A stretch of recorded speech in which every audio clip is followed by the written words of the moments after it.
এই মেয়ে, শরীর যখন খোলাই থাকবে তখন আর পোশাক পরার কি দরকার? পোশাক ছাড়া থাকলেই তো পারেন। ইউ ইডিয়ট, কি বলছিস এসব? মেয়েদের এসব কথা বলতে তোর লজ্জা করে না? নির্লজ্জ বেহায়া আমার কাছে ছেলে। এই আপু শোনেন, আপনি যদি উলঙ্গ হয়ে ঘুরতে পারেন, আপনার লজ্জা না করে, তাহলে আমি নির্লজ্জ বেহায়া, তাই না? শোনেন, আপনার মতো মেয়েদের জন্যই আজ মেয়ে জাতি মানুষের কাছে সম্মান পায় না। আপনার মতো মেয়েরা যদি একটু নিজেদের শরীরকে পর্দায় রাখতো, তাহলে এত ধর্ষণ, নির্যাতন হতো না। ওরে বাবা রে বাবা, আইসে আমার মক্কার হাজি। উনি যেন মক্কা থেকে হজ করে এসেছেন না, এখন আমাকে ভাষণ দিচ্ছেন। আমি না তোর এসব ভাষণ শুনতে আসিনি। দেখুন আপু, আপনার মতো মেয়েদেরকে না আসলে ভালো উপদেশ দিতে নেই। আপনার মতো মেয়েরা কখনোই ভালো কথার মানুষ না। আপনারা তো কখনো ভালো কথা বুঝেনি না, উল্টা আমাদেরকে কোনো একটা কথা বলে আপনার আরও 5টা কথা শুনিয়ে দেন। শোনেন, এভাবে উলঙ্গ হয়ে না মানুষের রাস্তায় বের হয় না। দেখ, এতক্ষণ ধরে তোর সঙ্গে ভদ্রভাবে কথা বলেও এখন কিন্তু আমি আমার মেজাজকে আর কোনোভাবেই কন্ট্রোল করতে পারছি না। তুই আমাকে উলঙ্গ কেন বলছিস? আমি কি পোশাক ছাড়া আছি নাকি? আমি তো পোশাক পরিধান করে রাস্তায় বের হয়েছি। দেখুন ম্যাডাম, এগুলোকে কোনো পোশাক বলে না। আপনি যেগুলো পরে আছেন, এগুলো পোশাকের কাতারেই পড়ে না। আপনি যে পোশাকগুলো পরে আছেন, এতে তো আপনার শরীরের অর্ধেকের বেশি অংশই দেখা যাচ্ছে। তাহলে এগুলো কেমন ধরনের পোশাক? দেখ, এগুলো ওয়েস্টার্ন পোশাক। এখনকার যুগের মেয়েরা এগুলোই পরে। আর এখনকার যুগের মেয়েরা না আদিম যুগের মেয়েদের মতো গাইয়া ভূত নয়, যে সবসময় শাড়ি থ্রি পিস পরে ঘরের কোণে বসে থাকবে। এখন যুগ আপডেট হয়েছে, এখনকার যুগের সবাই এরকম পোশাকই পরে। হ্যাঁ ম্যাডাম, আপনি একদম ঠিক কথাই বলেছেন। এখন যুগ আপডেট হয়েছে, আর সেজন্যই তো এখন হাজার হাজার ধর্ষণের গল্প শোনা যায়। আগেকার যুগের মেয়েরা যখন পরিপূর্ণ পোশাক পরিধান করত, তখন কিন্তু এত ধর্ষণ হতো না। আর এখন কেন এত ধর্ষণ, কেন চারদিকে এত হাজারি শোনা যায়? তুই আমাকে এতক্ষণ যে কথাগুলো বলেছিস তার জন্য তোকে অসংখ্য ধন্যবাদ, কিন্তু বিশ্বাস কর, এখানে দাঁড়িয়ে দাঁড়িয়ে তোর এসব লেকচার শোনার মতো কোনো সময় আমার নেই। আমাকে এখন যেতে হবে। এই বলে তিশা হনহন করে সেখান থেকে চলে যায়। আর এদিকে রাজ ভার্সিটিতে চলে আসে। রাজ এই বছর অনার্স ফাইনাল ইয়ারে পড়াশোনা করছে। সে তার বাবা মায়ের একমাত্র আদরের সন্তান। তার বাবা মায়ের কাছে সে যখন মুখ ফুটে যেটা চেয়েছে সেটাই পেয়েছে। তার বাবা মা তাকে অনেক আদর যত্ন নিয়ে বড় করেছে। যাই হোক ভিউয়ার্স, চলুন কথা না বাড়িয়ে মূল গল্পে ফিরে আসি। আর বাকি বিষয়টা না হয় আপনারা গল্পের মধ্যেই জেনে নেবেন।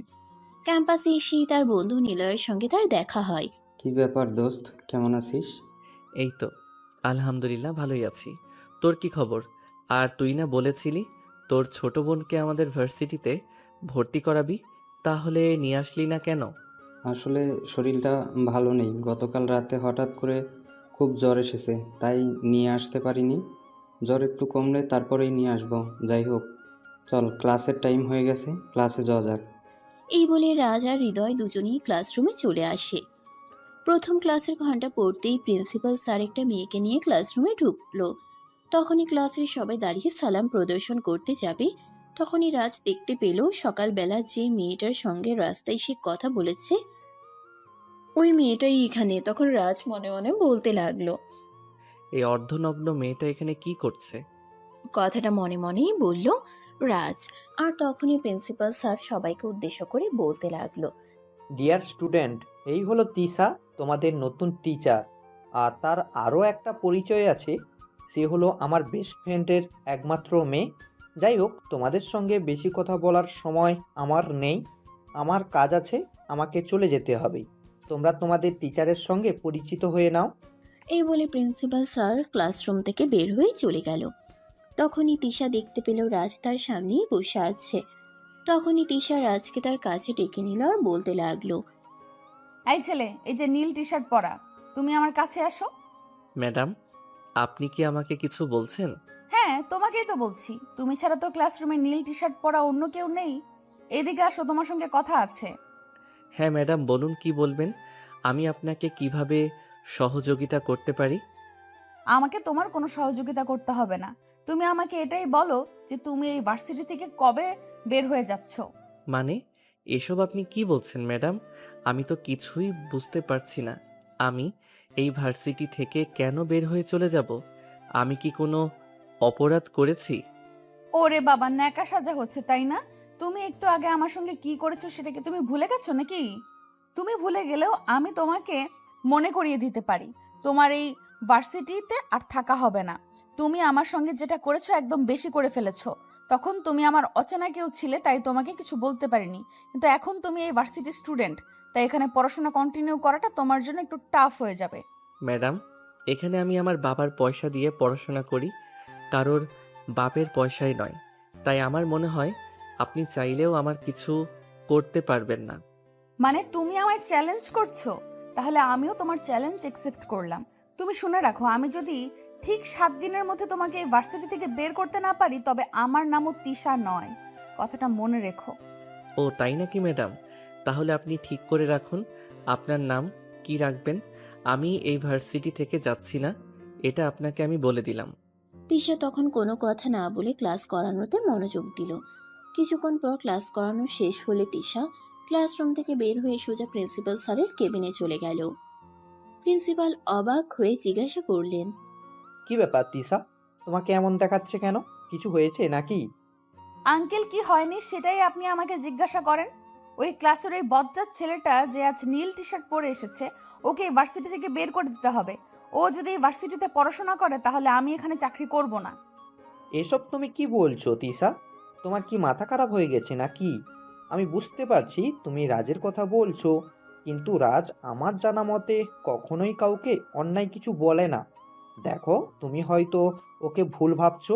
তুমি একটু মাথা ঠান্ডা করো, আরও ভালোভাবে চিন্তা ভাবনা করো, তাহলেই দেখতে পারবে ও যা করেছে কিংবা যা বলেছে সবটাই ঠিক, কোনো ভুল নেই। দেখুন স্যার, আমি আপনাকে শেষবারের মতো বলছি, এই ভার্সিটিতে হয়তো ওই ছেলেটা থাকবে, নয়তো আমি।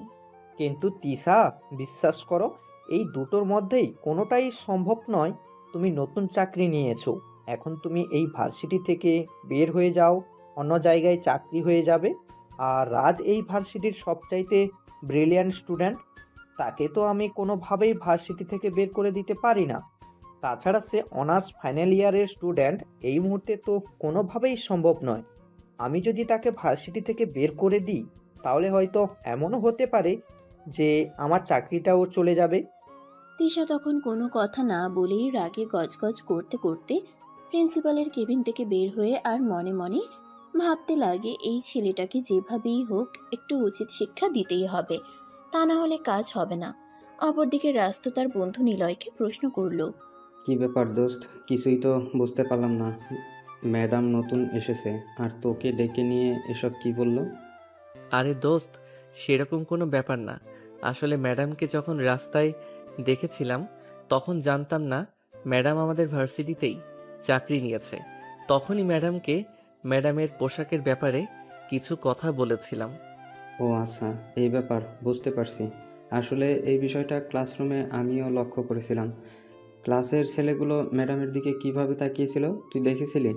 ছেলেগুলো যেন একদম ম্যাডামের দিকে তাকিয়ে থেকে ম্যাডামকে গিলে খাবে এমন একটা অবস্থা। হ্যাঁ, সেটা তো আমি দেখতেই পাচ্ছিলাম। আসলে এই যুগের ছেলেরা এরকমই। ওরা তো শালীন পোশাক করে একটা মেয়েকে দেখলেও ইভটেজিং করতে চায়, আর সেখানে কিনা এরকম অর্ধনগ্ন একটা মেয়ে। যাই হোক, এসব তো আর আমরা চিন্তা করে কোনো লাভ নেই যে এই মেয়ে নিজের ভালো চিন্তা করে না, তার জন্য আমরা চিন্তা করে কি করব। হ্যাঁ দোস্ত, এটা তুই একদম ঠিক কথাই বলেছিস, যে নিজের ভালো চিন্তা করে না, আমরা তার জন্য চিন্তা করে কি করব। তার যেটা ভালো মনে হয় সেটাই করুক, আমাদের তো আর কোনো ক্ষতি হচ্ছে না। তার যা ইচ্ছা সে তাই করুক। এই কথা বলতে বলতে রাজ আর নিলয় দুজনেই ভার্সিটির ক্যান্টিনে চলে আসে। তখন দুপুর আনুমানিক 1টার মতো হবে বাজে। আর তখনই তিশা দুপুরের খাবার খাওয়ার জন্য ক্যান্টিনে আসে। তিশার রাজ আর নিলয় দুজনকে একসঙ্গে ক্যান্টিনে বসে থাকতে দেখে সেখানে যায় আর বলে, কি ব্যাপার, কি সমস্যা তোদের? তোরা দুজনে বসে বসে এখানে কি করছিস? আপনি যেটা করতে এসেছেন আমরাও সেটাই করছিলাম। আমি তোদের ম্যাম এটা জানার পরেও তোরা আমার সঙ্গে মুখে মুখে তর্ক করছিস? ওদের সাহস দেখে আমি অবাক না হয়ে পারছি না। ম্যাডাম, বিশ্বাস করুন না তো, অবাক হওয়ার কিছু নেই। এটা ক্যান্টিনে এখানে সবাই খাবার খেতেই আসে, তাই আপনি আমাকে প্রশ্ন করার আগে এটা ভাবা উচিত ছিল। আসলে তুই একটা বেয়াদব, তোর সঙ্গে কথা বলে পারা যাবে না। দেখুন ম্যাডাম, আপনি আমাকে বেয়াদব বলবেন না।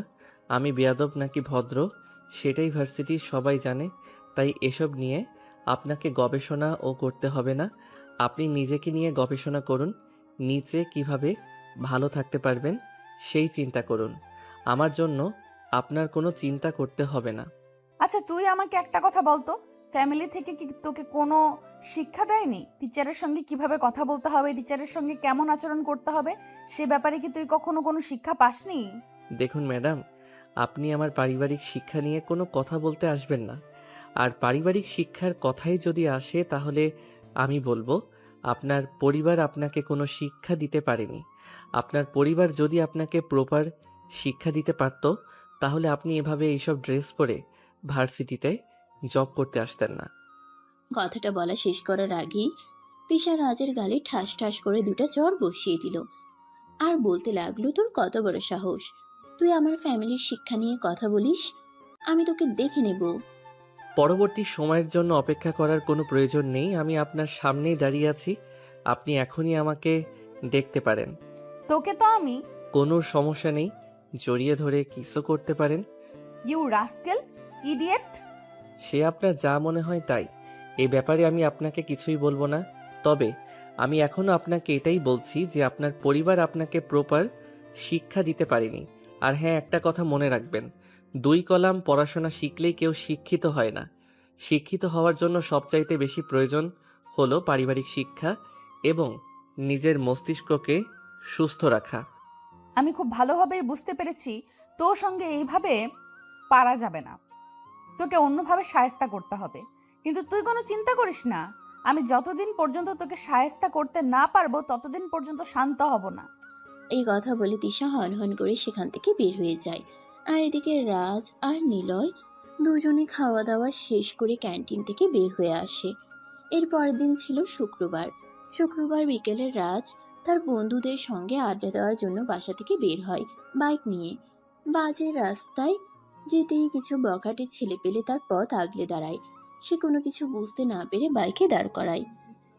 আর তখনই ছেলেগুলো দৌড়ে তার কাছে চলে আসে আর তার সামনে দাঁড়িয়ে বলতে থাকে, এই তোর কত বড় সাহস, তুই আমাদের ম্যাডামকে বিরক্ত করিস?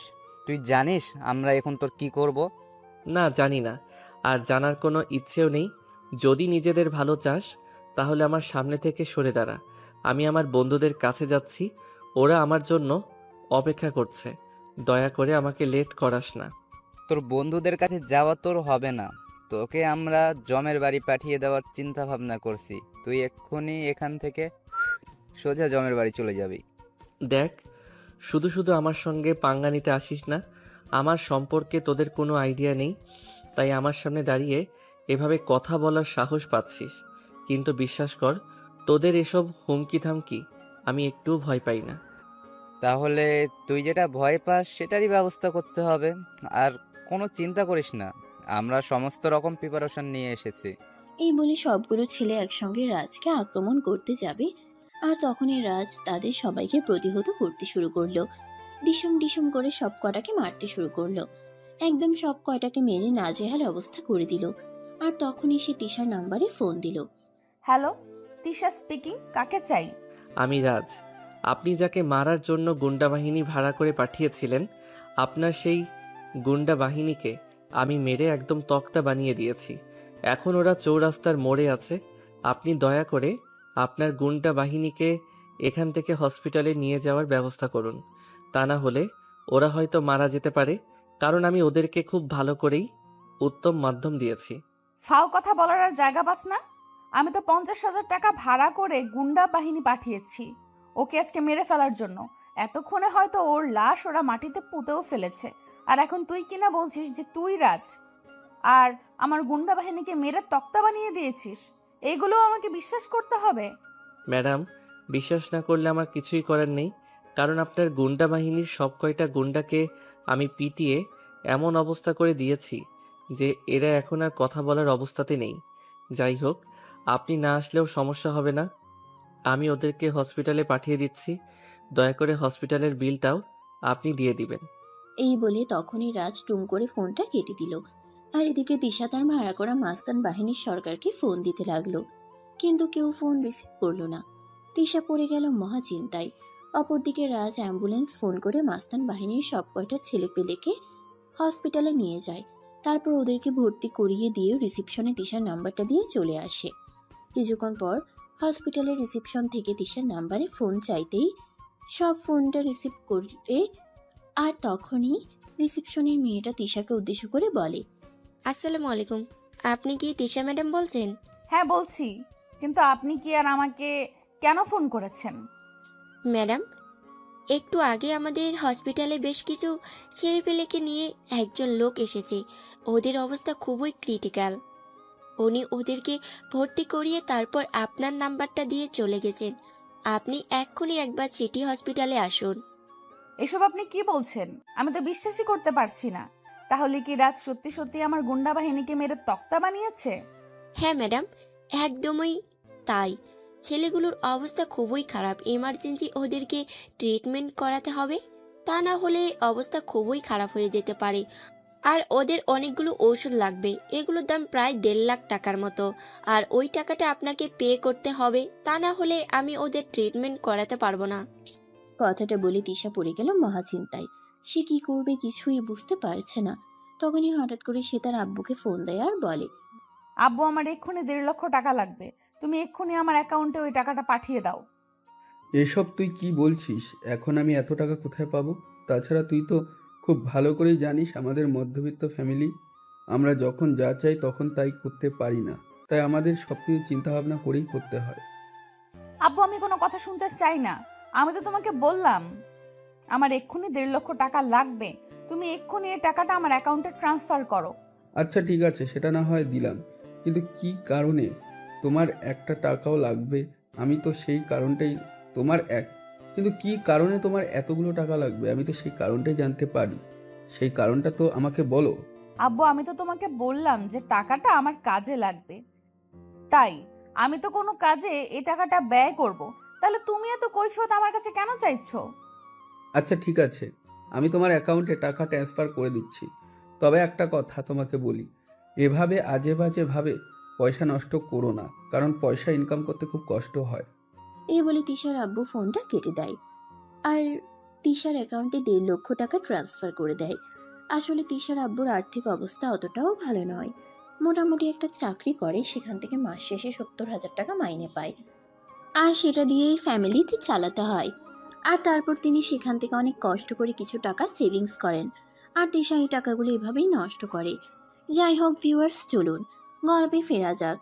তিশা টাকাগুলো নিয়ে তখনই হসপিটালে চলে গেল আর রিসিপশনে টাকাগুলো জমা দিয়ে সেখান থেকে চলে আসে। আর বাসে এসে সঙ্গে সঙ্গে রাজকে ফোন দেয়। তার মানে কি এটাই সত্যি যে এই কাজটা তুই করেছিস? ম্যাডাম, আমার যদি আপনার কথা বিশ্বাস না হয় তাহলে আপনার এই চেলাগুলো যখন সুস্থ হবে তখন এই চেলাগুলোর কাছেই জিজ্ঞাসা করে নেবেন। হ্যাঁ অবশ্যই, সে তো আমি জিজ্ঞাসা করবই। আর যদি এটা প্রমাণিত হয় যে এই কাজটা তুই করেছিস, তাহলে যে তোর কি হবে আমি সেটাই ভাবতে পারছি না। আমাকে নিয়ে এত চিন্তা করার কিছুই নেই। আমাকে নিয়ে আপনাকে কোনো চিন্তা করতে হবে না। আপনি নিজের চিন্তা করেন, আর আমার চিন্তা করার জন্য আমি নিজেই যথেষ্ট। এই বলে তিশাকে কোনো কথা বলার সুযোগ না দিয়ে রাজ ফোনটা কেটে দেয়। পরের দিন সকালবেলাতে এসব ভার্সিটিতে এসে দেখতে পেলেও রাজ তার বন্ধুদের নিয়ে ক্যাম্পাসে বসে আড্ডা দিচ্ছে। তখনই তিশা সেখানে গিয়ে উপস্থিত হয় আর রাজের কলার ধরে টেনে তোলার চেষ্টা করে, কিন্তু রাজ তখনই তার হাতটা এক ঝটকায় ছাড়িয়ে ফেলে আর বলতে থাকে, কি ব্যাপার ম্যাডাম, কি সমস্যা আপনার? আপনি আমার শার্টের কলার ধরছেন কেন? তোর শার্টের কলার কেন ধরেছি তুই বুঝতে পারছিস না? আমি আজ সকালে হসপিটালে ফোন করেছিলাম আর তখনই ছেলেগুলোর কাছে জানতে পারলাম তুই নাকি ওদের মেরে এই অবস্থা করেছিস। কেন করেছিস এরকম? আপনি এই প্রশ্নটা আমাকে কেন করছেন? আপনি নিজেই তো তার উত্তর জানেন, তাহলে আমাকে প্রশ্ন করার কি দরকার? তোর শেষ পরিণতি না দেখে কিন্তু আমি তোকে ছাড়বো না। তুই জানিস না আমি কি জিনিস।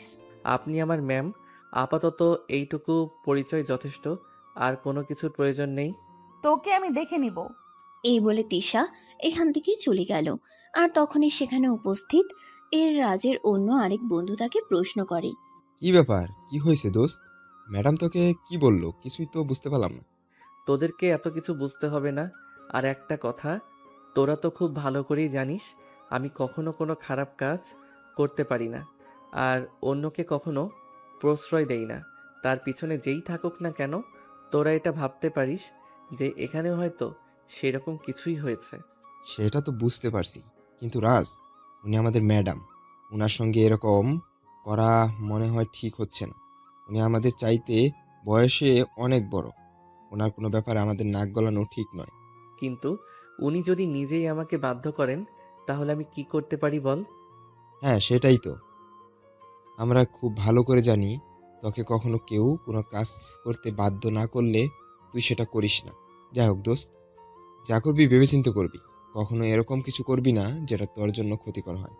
এরপর বন্ধুরা মিলে এই প্রসঙ্গ পাল্টে অন্য প্রসঙ্গ নিয়ে কথা বলতে থাকে। অপরদিকে তিশা সেখান থেকে সোজা প্রিন্সিপালের কেবিনে আসে। প্রিন্সিপাল তাকে রাগান্বিত অবস্থায় দেখে বলতে থাকে, কি ব্যাপার দিশা মামনি, তোমার আজ আবার কি হলো? তোমাকে এরকম রাগান্বিত দেখাচ্ছে কেন? কেউ কি তোমাকে কিছু বলেছে? স্যার, আপনাকে তো বলেছিলাম এই ছেলেটাকে আমাদের ভার্সিটি থেকে বের করে দিন। এই ছেলেটা অসভ্য, বদমাইশ, আমার সঙ্গে খারাপ আচরণ করেছে, কিন্তু আপনি তো আমার কোনো কথাই বিশ্বাস করলেন না। দেখো, তোমার এই কথাটা শুধু আমি কেন, ভার্সিটির কেউই বিশ্বাস করবে না। রাজ যথেষ্ট ভদ্র এবং অমায়িক একটা ছেলে। সে কারোর সঙ্গে খারাপ আচরণ করতেই পারে না। আর সেখানে তুমি তো ওর টিচার, তোমার সঙ্গে তো ও কখনোই খারাপ আচরণ করবে না। তাই এসব কথা আর বলো না। উফ, ননসেন্স। এই বলে তিশা সেখান থেকে বের হয়ে চলে আসে। আর মনে মনে ভাবতে থাকে কিভাবে এই ছেলেটাকে ঝগড়া করা যাবে, কারণ তিশা কখনো কারো কাছে হার মানতে শিখেনি। সে সবসময় জিততেই শিখেছে। তাই সে মনে মনে ভাবতে থাকে কিভাবে তাকে জব্দ করা যাবে। এভাবে দেখতে দেখতেই বেশ কয়েকদিন সময় কেটে গেল। সেদিন বিকেলবেলা তিশার আব্বু বাসে এসে তিশাকে বলে, মামুনি, 14 তারিখে আমাদের একটা ইনভাইট আছে, সেখানে আমাদের ফ্যামিলির সবাইকে যেতে হবে।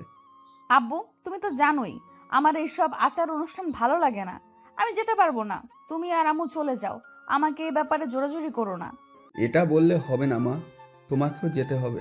কারণ যিনি আমাকে দাওয়াত দিয়েছেন উনি আমার অফিসের বস, আর ওনার ছেলের জন্মদিন। তাই আমাদের ফ্যামিলির সবাই ওখানে উপস্থিত থাকতে হবে। আচ্ছা ঠিক আছে, আমি দেখব। আমার যদি ওদিন কোনো কাজ না থাকে তাহলে আমি যেতে পারবো। অপরদিকে 14 তারিখ ছিল রাজের জন্মদিন। আর আনফর্চুনেটলি তিশার আব্বু রাজের অফিসেরই একজন কর্মচারী। রাজের আব্বু বাড়িতে ফিরে রাজকে বলে, রাজ, আগামী 14 তারিখ তোমার জন্মদিন। তুমি নিশ্চয় এটা ভুলে যাওনি? আমার জন্মদিন আমি কি করে ভুলে যাব বল? হ্যাঁ, সেই জন্যই আমি তোমার সঙ্গে কথা বলতে চাই। আসলে আমি ঠিক করেছি ওই দিন বাড়িতে একটা পার্টির আয়োজন করব। আর সেখানে আমি আমার অফিসের সবাইকে ইনভাইট করেছি। সে তোমার যা ভালো মনে হয়, এই ব্যাপারে আমি তোমাকে কিছুই বলবো না। তুমি যেটা ভালো মনে করো সেটাই করো। আচ্ছা ঠিক আছে, তাহলে তুমি তোমার বন্ধু বান্ধব আর যাদেরকে ইনভাইট করার দরকার তাদেরকে ইনভাইট করে নিও। ওকে আব্বু, কোনো সমস্যা নেই। আমি আমার বন্ধু বান্ধব সবাইকে ইনভাইট করতে চাই। ওকে মাই ডিয়ার সান, কোনো সমস্যা নেই।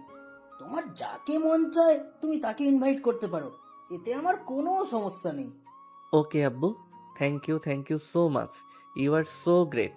তুমি পৃথিবীতে আমাদেরকে সবচাইতে ভালো বাবা, কারণ তোমার কাছে আমাকে কখনো মুখ ফুটে কোনো কিছু চাইতে হয় না। তোমার কাছে কোনো কিছু চাওয়ার আগেই তুমি আমাকে সেটা এনে দাও। আমার জীবনের কোনো ইচ্ছাই তুমি অপূর্ণ রাখো না। আমার তো আলহামদুলিল্লাহ সব কিছুই আছে, তাহলে আমি আমার সন্তানের ইচ্ছে পূরণ করব না কেন? আল্লাহ আমাকে যা দিয়েছে তা দিয়ে তোমার সম্পূর্ণ করার ক্ষমতা আমার রয়েছে, তাই আমি কেন তোমার ইচ্ছে অপূর্ণ রাখবো বলো? ওকে আব্বু, ঠিক আছে। আমি তাহলে এখন আসি। এই বলে রাজ নিজের রুমে চলে আসে। আর পরের দিন ভার্সিটিতে গিয়ে তার সমস্ত বন্ধু বান্ধবকে নিজের বার্থডেতে ইনভাইট করে। এরপর দেখতে দেখতে সময়টা কেটে গেল। আজ 14 তারিখ, রাজের বার্থডে। রাজের বাড়িটা আজ অনেক সুন্দর করে সাজানো হয়েছে। সকাল থেকেই বাড়িতে মেহমান আসা শুরু করে দিয়েছে। আসলে আজ রাজের 20তম জন্মদিন, তাই তার বাবা এই দিনটাকে স্মৃতিময় করে রাখতে চায়। আর সেজন্যই তার বাবা তাদের আত্মীয় স্বজন সবাইকে ইনভাইট করেছে। বলা চলে ছোটখাটো একটা বিয়ের অনুষ্ঠান যেরকম হয় সেরকম। বিকেল হতে না হতেই রাজের বন্ধু বান্ধব সবাই বাড়িতে চলে আসে। আর তারপর সবাই মিলে রেডি হয়ে নিল। সন্ধ্যার দিকে সবাই ড্রয়িং রুমে চলে আসে, কারণ একটু পরেই রাজের জন্মদিনের অনুষ্ঠান শুরু হতে চলেছে। আর অপরদিকে তিশা নিজের রুমে রেডি হচ্ছিল তার বাবার অফিসের এমডি স্যারের ছেলের জন্মদিনে যাওয়ার জন্য। আর তখনই তার বাবা তাকে ডাক দেয়। কি ব্যাপার তিশা, তুমি এখনো রেডি হওনি কেন? তোমাকে তো বলেছিলাম সন্ধ্যার মতোই আমাদেরকেও ওখানে উপস্থিত থাকতে হবে। এই তো হয়ে গেছে, তুমি জাস্ট 2 মিনিট দাঁড়াও, 2 মিনিটের মধ্যেই আমি রেডি হয়ে আসছি। তাছাড়া তুমি তো জানোই আমার রেডি হতে একটু বেশি সময় লাগে, তাই আর কি। আচ্ছা ঠিক আছে, তুমি একটু তাড়াতাড়ি করো, তা না হলে আমাদের সময় মতো পৌঁছাতে পারবো না। আর যদি সময় মতো না পৌঁছাতে পারি সবাই রাগ করবে। এই বলে তিশা তাড়াতাড়ি করে রেডি হয়ে নেয়। আর কিছুক্ষণের মধ্যেই তারা বাবা মেয়ে মিলে উদ্দেশ্যে রওনা দেয়। যদিও তিশা জানতো না ওটা রাজদের বাড়ি। কিছুক্ষণের মধ্যেই তারা সেখানে পৌঁছে যায়। তিশা রাজের আব্বুকে নিয়ে বাড়ির ভিতরে প্রবেশ করতে যাবে, তখনই রাজের সঙ্গে তার দেখা হয়ে যায়। আসলে রাজের এক বন্ধু আসছিল, কিন্তু তার বাড়ি চিনত না, সেজন্যই এই রাজ তাকে রিসিভ করার জন্য বাড়ির বাইরে আসে। আর তখনই তার তিশার সঙ্গে দেখা হয়। রাজকে সেখানে দেখেই তো তিশা একদম ফায়ার। এই ছোট লোক বদমাইশের বাচ্চা, তুই এখানে কি করছিস? তুই কি করে জানলি আমি এখানে আসছি? মাত্র মাত্র আপনি কিন্তু ভদ্রতা সীমা একদম অতিক্রম করে ফেলেছেন। আপনি জানেন আপনি কোথায় দাঁড়িয়ে আছেন? এটা আমার বাড়ি, আর আমার বাড়িতে দাঁড়িয়ে দাঁড়িয়ে আপনি আমাকে কথা শোনাচ্ছেন। আপনার সাহস দেখে আমি অবাক না হয়ে পারছি না। একটা ফাও কথা বলার আর জায়গা পেলি না? এটা তোর বাড়ি তাই না? এটা আমার বাবার বসের বাড়ি, আর এখানে ওনার ছেলের জন্মদিনের অনুষ্ঠানের আয়োজন করা হয়েছে, আমরা সেখানেই ইনভাইটেড। কিন্তু তুই মনে হয় আমাকে ফলো করতে করতে এখানে চলে এসেছিস। এভাবেই কথা চলছিল তাদের দুজনের মধ্যে। আর তখনই রাজের আব্বু সেখানে এসে উপস্থিত হয়। তিনি তিশার আব্বুকে দেখে বলতে থাকেন, আসসালামু আলাইকুম ম্যানেজার সাহেব, আপনি দেখছি চলে এসেছেন। হ্যাঁ স্যার, চলে তো এসেছি, কিন্তু এই ছেলেটা কে? আমার মেয়ের সঙ্গে ঝামেলা করছে। ও, এ তো আমার ছেলে। আপনি কি আমার ছেলেকে এর আগে কখনো দেখেননি? না মানে আসলে আপনার ছেলের সঙ্গে তো আমার এর আগে কখনো দেখা হয়নি, তাহলে আমি চিনব কি করে? যাই হোক বাবা, কেমন আছো তুমি? এই তো আঙ্কেল, আলহামদুলিল্লাহ ভালোই আছি। কিন্তু ম্যাম কি আপনার মেয়ে? হ্যাঁ, তিশা তো আমারই মেয়ে, কিন্তু তুমি কি তিশাকে চিনো নাকি? হ্যাঁ, ওনার আমাদের ভার্সিটিতে নতুন চাকরি হয়েছে, কিন্তু আপনার সম্পর্কে তো আমি আমার আব্বুর কাছে শুনেছি আপনি যথেষ্ট ভালো আর ভদ্র। তবে আপনার মেয়েটা এরকম কেন? এদিকে তিশার রাগে গজগজ করতেছে। আর তখনই সে তার আব্বুকে বলতে থাকে, আব্বু, আমি এখানে আর এক মুহূর্তও থাকবো না, তুমি এক্ষুনি আমাকে এখান থেকে নিয়ে চলো। আমি এখানে আর এক মুহূর্তও থাকতে চাই না। এইসব তুমি কি বলছো মা? এখানে আমরা একটা অনুষ্ঠানে এসেছি, এর অনুষ্ঠান শেষ না হলে চলে যাব কি করে? তাছাড়া তুমি তো জানো এখানে আমাকে আমার অফিসের বস ইনভাইট করেছে। আমি যদি এখান থেকে চলে যাই তাহলে আমার চাকরিতে ঝামেলা হতে পারে। আমি কোনো কথা শুনতে চাই না, আমি এক্ষুনি এখান থেকে চলে যাব। কিন্তু কেন মা, তোমাদের মধ্যে কি এমন হয়েছে যার কারণে তুমি এক্ষুনি এখান থেকে চলে যেতে চাইছো? তুমি তো জানোই আজ আমার ছেলের জন্মদিন। আজ আমার ছেলের 20 বছর পূর্ণ হতে চলেছে। তাই আমি এই দিনটাকে অবিস্মরণীয় করে রাখার জন্য এত বড় করে আয়োজন করেছি। আর সেখানে তোমরা থাকবে না, এটা তো হতে পারে না। তোমাদের মধ্যে যদি ব্যক্তিগতভাবে কোনো ঝামেলা থেকেও থাকে, এটা তোমরা পরে মিটিয়ে নিও, কিন্তু এখান থেকে চলে যেও না প্লিজ। হ্যাঁ মা, আমাদের এখন এখান থেকে চলে যাও, একদম ঠিক হবে না। হ্যাঁ মা, আমাদের এখন এখান থেকে চলে যাওয়া ঠিক হবে না। তোমাদের নিজেদের মধ্যে যদি কোনো ব্যক্তিগত ঝামেলা থাকে তাহলে ওটা তোমরা পরে মিটিয়ে নিও, কিন্তু এখন এখানে থেকে কোনো সিন ক্রিয়েট করো না প্লিজ। তুমি আমার সঙ্গে ভেতরে চলো। ঠিক আছে, শুধু তোমরা দুজনে বলছো বলে আমি ভেতরে যাচ্ছি, তা না হলে আমি এখানে আর এক মুহূর্তও দাঁড়াতাম না। এই বলে তিশা ভিতরে চলে আসে। আর ভিতরে চলে আসার পর রাজ চলে যায় তার বন্ধুকে রিসিভ করতে। তারপর সেদিন বন্ধুকে নিয়ে ড্রয়িং রুমে আসে। আর অনুষ্ঠান শুরু হতে যাবে, তখনই রাজের বন্ধু নিলয় তাকে বলে, কি ব্যাপার দোস্ত, দেখছি তুই তলে তলে টেম্পো চালাচ্ছ। মানে তুই কি বুঝিস? আমি তো কিছুই বুঝতে পারছি না, তুই আমাকে কি বলতে চাইছিস একটু খুলে বল, তা না হলে আমি বুঝবো কি করে? তুমি কোনো কিছুই বুঝতে পারছো না নাকি বুঝতে চাইছো না সেটা আমাকে বলো। ম্যাম এখানে কেন এসেছে? নিশ্চয়ই তুমি ম্যামকে ইনভাইট করেছো। আরে না, তোর কি মাথা খারাপ হয়ে গেছে নাকি? এই মেয়েকে আমি কেন ইনভাইট করতে যাব? আসলে ওর আব্বু আমাদের অফিসে চাকরি করে, সেটা আমি জানতাম না। আর আমার আব্বু ওদেরকে ফ্যামিলি সহ ইনভাইট করেছে, তাই এখানে এসেছে। এখানে আমার কোনো হাত নেই। তাছাড়া আমি এ ব্যাপারে কোনো কিছু জানতাম না। আরে ভাই, আমাদের সামনে আর তোকে সাধু সাজতে হবে না। আমরা খুব ভালোভাবেই বুঝতে পেরেছি সব কিছু, তাই আমাদের সামনে সাধু সাজার কোনো প্রয়োজন নেই। দিলীপ মৃত্যুর আমার বন্ধু, আর আমি তোদের কাছে কেন কোনো কিছু লুকাতে যাব? তাছাড়া তুই তো খুব ভালো করে জানিস, প্রেম প্রেম ওইসব কখনো আমার জীবনে আসেনি, আর ভবিষ্যতে আসবে কি না সেটা কোনো গ্যারান্টি নেই। তাই আমার মনে হয় এসব কথা বলে কোনো লাভ নেই। আচ্ছা বাবা, ঠিক আছে, কোনো সমস্যা নেই। এখন এসব কথা বাদ দাও। কেক কাটার সময় হয়ে গেছে, সবাই অপেক্ষা করছে। এই বলে সবাই মিলে কেক কাটতে চলে আসে। আর কেক কাটা হলে রাজ একে একে সবাইকে কেক খাইয়ে দিচ্ছিল। তখনই তিশার পালা চলে আসে। রাজ যখন তিশার দিকে কেকটা এগিয়ে দিল, তিশা তখনই নিজের মুখটা ঘুরিয়ে নিল। এটা দেখে রাজ বলতে লাগলো, ম্যাম দেখুন, এখানে অনেকেই উপস্থিত আছে, সবার মাঝে এটা প্রকাশ করতে চাইবেন না যে আপনার আমার মধ্যে ঝামেলা আছে। আপনার আর আমার মধ্যে ঝামেলা আছে, যেটা আমাদের ব্যক্তিগত ব্যাপার। এখানে অন্য কেউ ঢুকে পড়ুক, সেটা কিন্তু আমি চাই না। তখন তিশার অনিচ্ছা থাকা সত্ত্বেও তিশা রাজের থেকে কেকটা খেয়ে নেয়। আর কিছুক্ষণ পর সবাই মিলে খাওয়া দাওয়া করে নিল। এদিকে দেখতে দেখতে রাত 10টার মতো বেজে গেল। তিশা আর তার আব্বু বাড়িতে যাওয়ার জন্য রওনা দিল, কিন্তু তারা কোনো গাড়ি পাচ্ছিল না। তখনই রাজ বাইরে আসে, তিশার আব্বুকে দেখে বলতে থাকে, কি ব্যাপার, কি হয়েছে আঙ্কেল? কোনো সমস্যা নাকি? হ্যাঁ বাবা, আসলে আমার বাড়িতে যাওয়ার জন্য কোনো গাড়ি পাচ্ছি না, সেই জন্য এখানে দাঁড়িয়ে আছি। এই ব্যাপার, আচ্ছা ঠিক আছে, কোনো সমস্যা নেই। আপনি একটু ওয়েট করুন, আমি গাড়ি নিয়ে আসছি, আপনাদের বাড়িতে পৌঁছে দেব। না, তার কোনো প্রয়োজন হবে না। প্রয়োজন হলে খেতে খেতে বাসায় চলে যাব, কিন্তু তোমার মতো ছেলের সঙ্গে গাড়িতে করে বাড়িতে যাব না। দেখুন ম্যাম, আমি আপনার ভালোর জন্যই বলছি, আপনাকে বাড়িতে পৌঁছে দিয়ে আসব।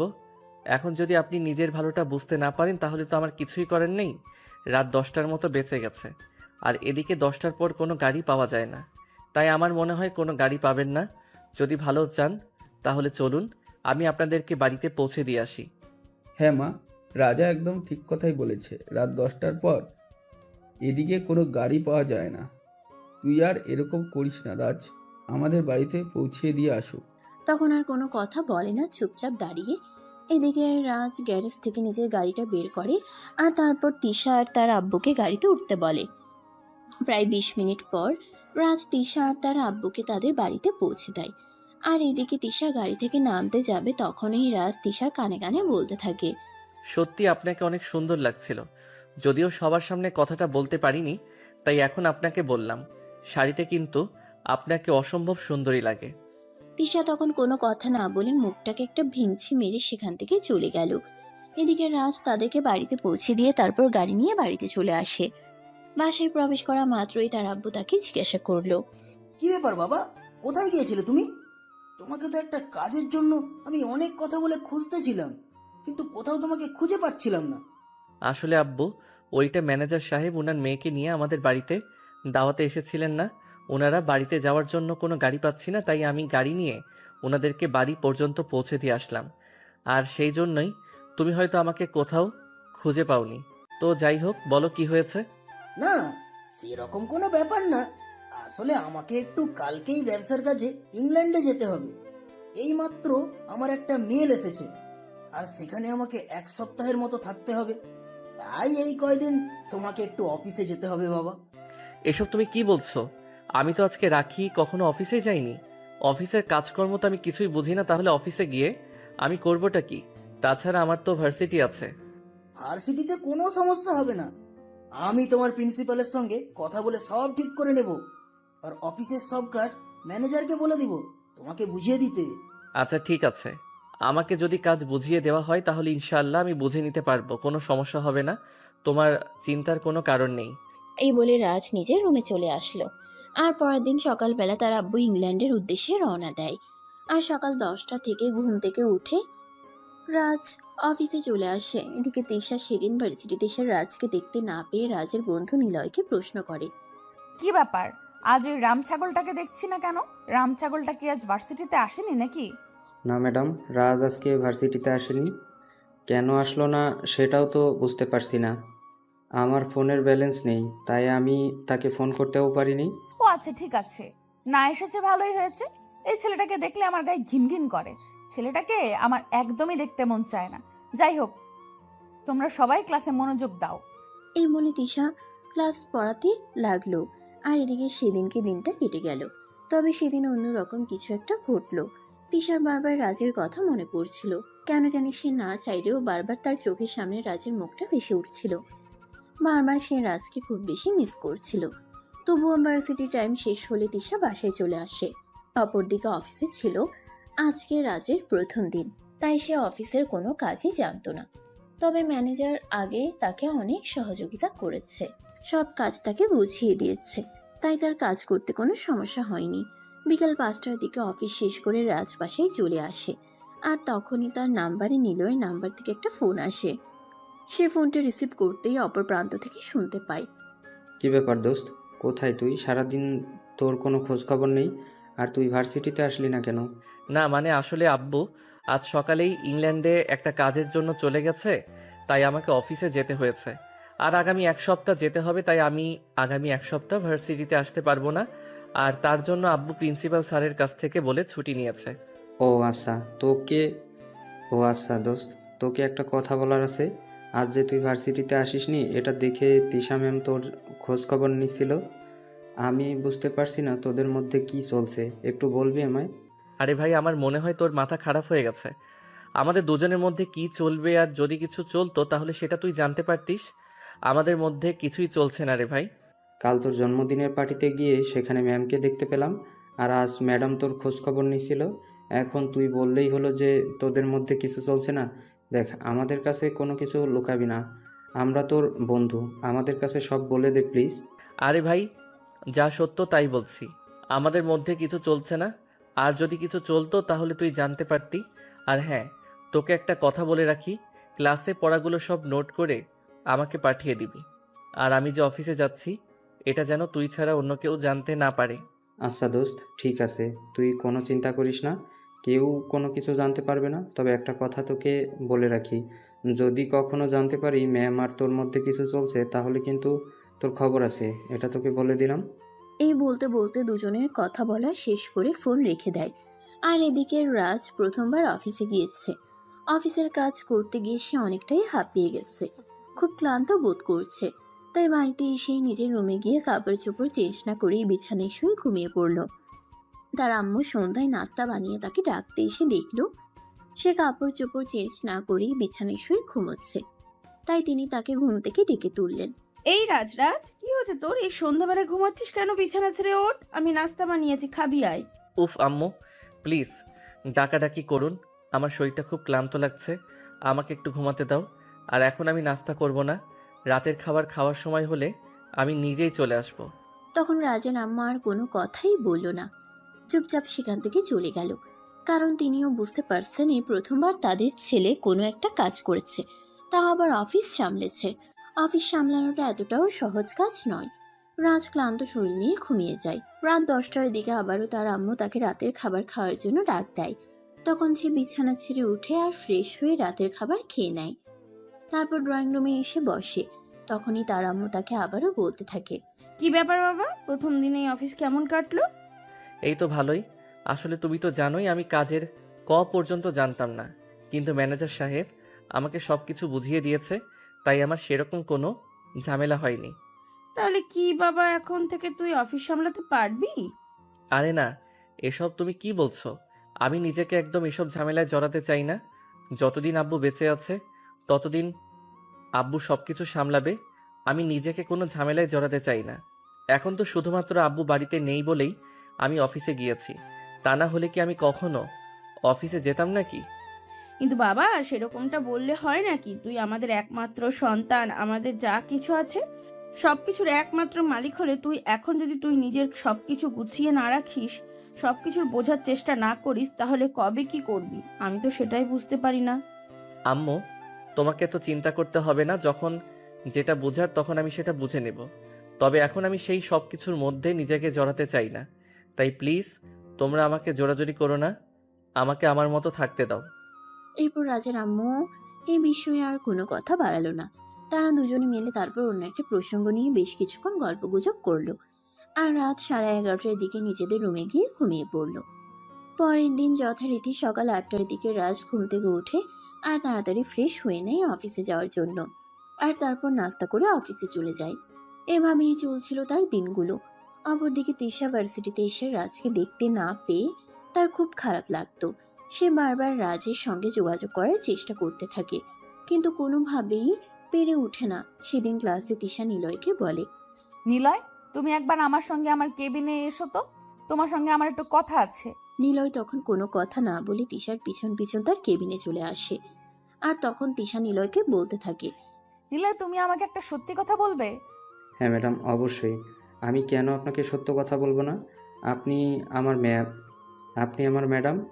আপনার সঙ্গে সত্য কথা বলাটা আমার কর্তব্য। আচ্ছা, তাহলে তুমি আমাকে বলো তো, রাজ কোথায় আছে? আই এম সরি ম্যাডাম, আমি জানি না এ ব্যাপারে কোনো কিছু। দেখো, আমার সঙ্গে একদম মিথ্যা কথা বলার চেষ্টা করবে না। আমি খুব ভালো করে জানি তুমি জানো রাজ কোথায় আছে, কিন্তু তুমি আমাকে এটা বলছো না। তুমি প্লিজ আমাকে এটা বলো, রাজ কোথায় আছে? সে তোমার বেস্ট ফ্রেন্ড, পৃথিবীর কেউ তার খোঁজ না জানলেও তুমি খুব ভালো করেই জানো। না ম্যাম, আমি একদম সত্যি কথা বলছি। আমি কোনো কিছুই জানি না, আর জানলে আমি অবশ্যই আপনাকে বলতাম। বললাম তো আপনি আমার ম্যাম। আমি আপনার কাছে কেন মিথ্যা কথা বলতে যাব? আপনার কাছে মিথ্যা কথা বলার তো কোনো প্রশ্নই ওঠে না। আচ্ছা ঠিক আছে, তাহলে তুমি যাও। কিন্তু ম্যাম, আমি কি আপনাকে একটা প্রশ্ন করতে পারি, যদি আপনি কিছু মনে না করেন? তুমি আবার আমাকে কি প্রশ্ন করবে? আমি তো সেটাই বুঝতে পারছি না। বলো, কি বলবে? না মানে আসলে ম্যাডাম, আপনি তো রাজকে সহ্য করতে পারেন না। আপনি তো সব সময় তাকে মেজাজ দেখান, এমনকি ভার্সিটি থেকে বের করে দেওয়ার হুমকিও দিয়েছেন। কিন্তু আজ এই কয়েকদিন ধরে ভার্সিটিতে না আসায় আপনি তার ব্যাপারে এত খোঁজ খবর কেন নিচ্ছেন? আমার মনে হয় তুমি তোমার সীমা অতিক্রম করে ফেলেছো। তুমি আমার ছাত্র, সেটা তুমি ভুলে গেছো। তাই আমি তোমাকে বলছি, তুমি তোমার সীমার মধ্যে থাকো, সীমা অতিক্রম করার চেষ্টা করো না। হ্যাঁ ম্যাডাম, সেটা তো অবশ্যই। আপনি আমার ম্যাডাম আর আমি আপনার স্টুডেন্ট, সেটা তো অবশ্যই আমাকে মাথায় রাখতে হবে। তবুও রাজ আমার বেস্ট ফ্রেন্ড, তার সম্পর্কে তো আমি সব কিছুই ভালো করে জানি। সে কখনো মেয়েলি ব্যাপারে দুর্বল হয় না। তবে আপনাকে দেখে কেন জানি আমার মনে হচ্ছে আপনি তার প্রতি একটু দুর্বল হয়ে গেছেন। চুপ করো। তুমি যা বলেছো বলেছো, এইসব কথা আর কখনো ভুলেও বলবে না, তাহলে কিন্তু আমি রাজের বদলে তোমাকে ভার্সিটি থেকে বের করে দিতে বাধ্য হব।